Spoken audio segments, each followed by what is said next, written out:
The challenge of reopening parts of the metro area safely is top of mind for county and city leaders. Now, in Clackamas County, commissioners say they understand that residents want to get local economies moving again, but they also realize the safety precautions are the reason why Oregon has done such a good job of flattening the curve. Well, joining us live to talk about the path forward is Clackamas County Chair Jim Bernard. Thank you so much for joining us. Good morning. Thank you. Good morning. So, okay, we've been reporting this all morning. Clackamas, one of 3 counties in Oregon that has not yet filed to reopen. So where does the county stand in that process? Well, actually, tonight we're going to get a draft reopening plan, which we'll be discussing and perhaps voting on Tuesday afternoon. Our goal is to submit the plan the following Friday, that's the 22nd. And then we'll wait and see how long it takes the governor to review it. We've been working on this for quite a while. It doesn't mean we're reopening on the 22nd. It just means we're going to be submitting a plan. Okay, and so why is it then that you guys think that the county will be in a good place to move into that phase 1 reopening at that point?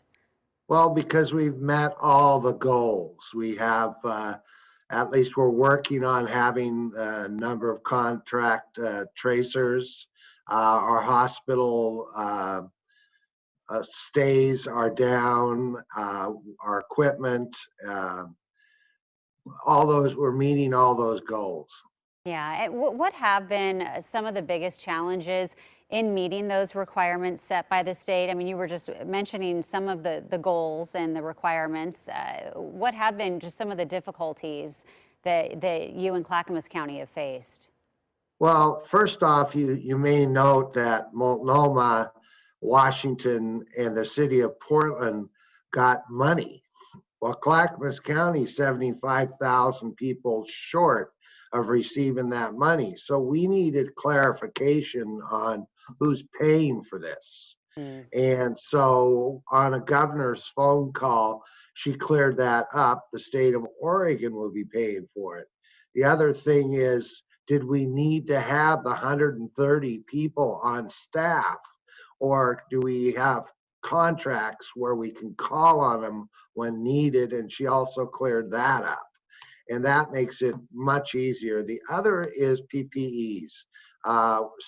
We were still struggling to get the quantity of stock in the hospitals.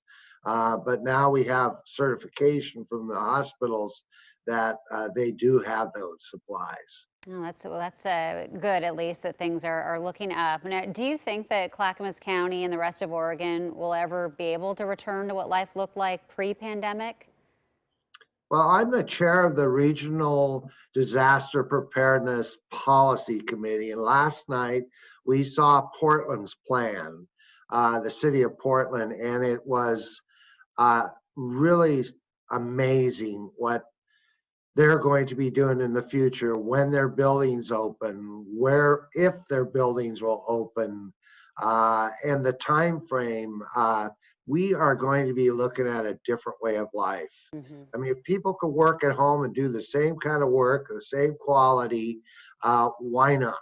Yeah, okay. Well, I guess we're just going to have to see how this all plays out. Thank you so much for joining us this morning, Clackamas County Chair Jim Bernard. Have a good morning. Thank you, you too.